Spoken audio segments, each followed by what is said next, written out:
Hasil dari kami tentang 99,9% palsu itu tidak berubah, tidak bergeser satu mili pun. Ditunjukkan ijazah, kok merasa menang, lucu banget. Mereka itu nggak punya ini memang.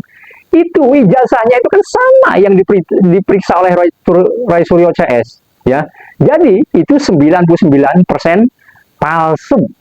Kami juga dagdikduk ya. Ini ijazahnya kayak apa sih begitu?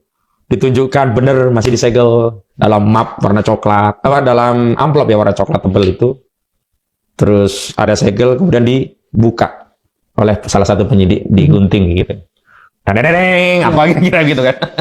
Ternyata begitu dibuka ternyata keluar ijazah Dian Sandi itu, ya itu ijazahnya. Kemudian yang kedua, apa yang kami teliti, saya Dr. Rismon dan akan ditambahkan secara detail dan oleh Dr. Tifa kurang lebih sama, ya gitu, yang kurang lebih sama. Jadi insya Allah hasil dari kami tentang 99,9% palsu itu tidak berubah, tidak bergeser satu mili pun.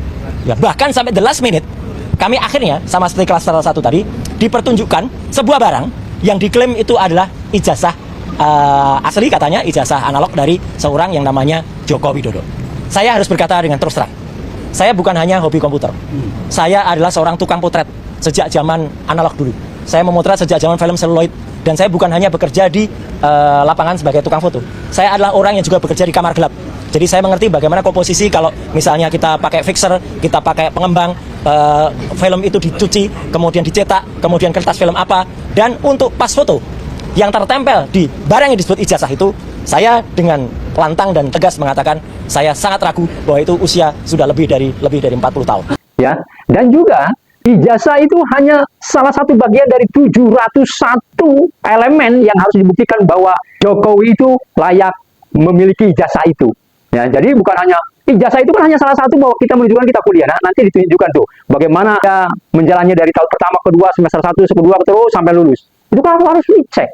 Kemarin di sidang KIP juga, itu kan banyak kejanggalan-kejanggalan yang tidak bisa dijawab oleh UGM dan tim-tim yang lain. Ya, tentang administrasi saat dia menjadi mahasiswa. Ya, kalau mau adil, apakah ijazah itu asli atau palsu? Di samping yang 701 itu juga harus dibuktikan, terus elemen. Juga fisiknya itu diberikan kepada pihak independen untuk diperiksa.